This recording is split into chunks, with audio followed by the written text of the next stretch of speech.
All right, everyone, ready for another deep dive? Always ready to dive in. Today we're tackling a real head scratcher, Oh yeah.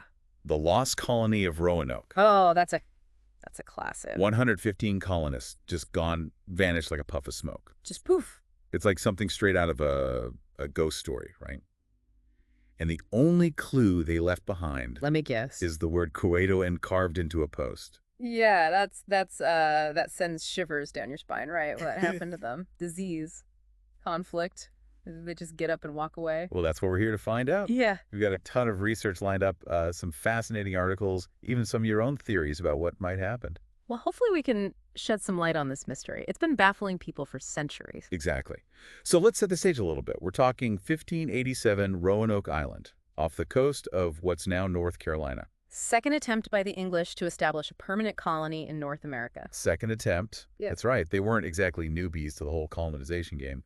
No, they weren't. And it's important to remember the context here. You know, this was a time of fierce competition between European powers, all vying for control of the New World.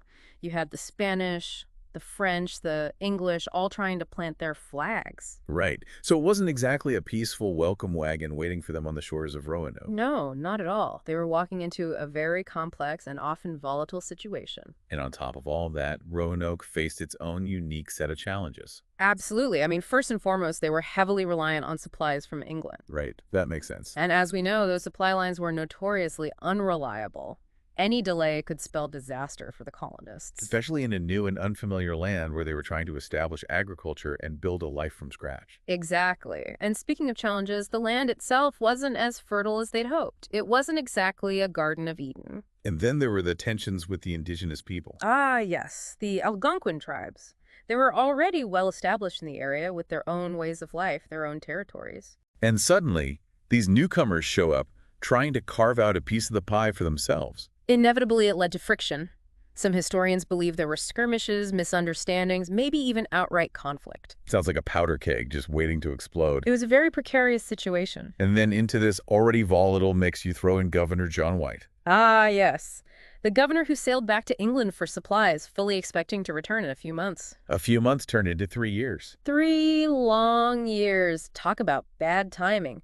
He got caught up in the middle of a war with Spain. Can you imagine being one of those colonists just waiting, hoping for his return? Supplies dwindling, tensions rising. It must have been excruciating. And when White finally does return in 1590... It's like stepping into an episode of The Twilight Zone. Exactly. The settlement's deserted houses are empty. There's no sign of a struggle, no graves, no bodies. Just an eerie silence. And that single word, Croatoan, etched into a post. Chills, right?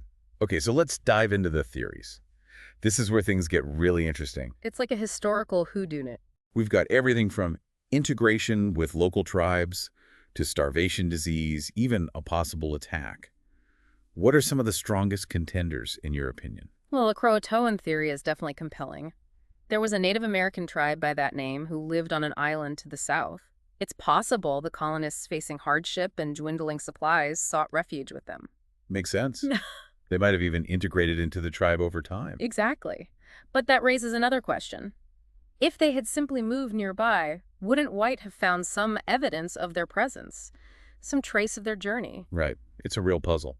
And what about disease? Could an epidemic have wiped them out so completely? It's possible, but again, you'd think there would be some skeletal remains, some indication of a mass illness. Unless they were buried somewhere else, or the bodies were somehow disposed of. That's true. We can't rule anything out. But there's another theory we need to consider. And this one connects to some recent archaeological findings. Oh, you're talking about those fragments of European pottery with Native American designs? Yeah, precisely. Those fragments suggest a much deeper level of interaction than previously thought. It's possible the integration wasn't a sudden exodus, but a gradual process.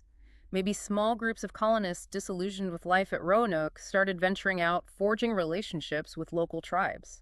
So instead of a mass disappearance, maybe it was a slow merging of cultures. Exactly, a gradual fading into the surrounding landscape. It's a tragic story, but it also speaks to the adaptability of humans, our ability to find connection and survival, even in the most desperate of circumstances. And it reminds us that history isn't always a neat and tidy narrative. Sometimes it's messy, ambiguous, full of gaps and unanswered questions. Absolutely. But even without a definitive answer, the story of Roanoke offers valuable insights. It highlights the fragility of those early settlements, the immense challenges those colonists faced, and the complexities of their interactions with Native Americans.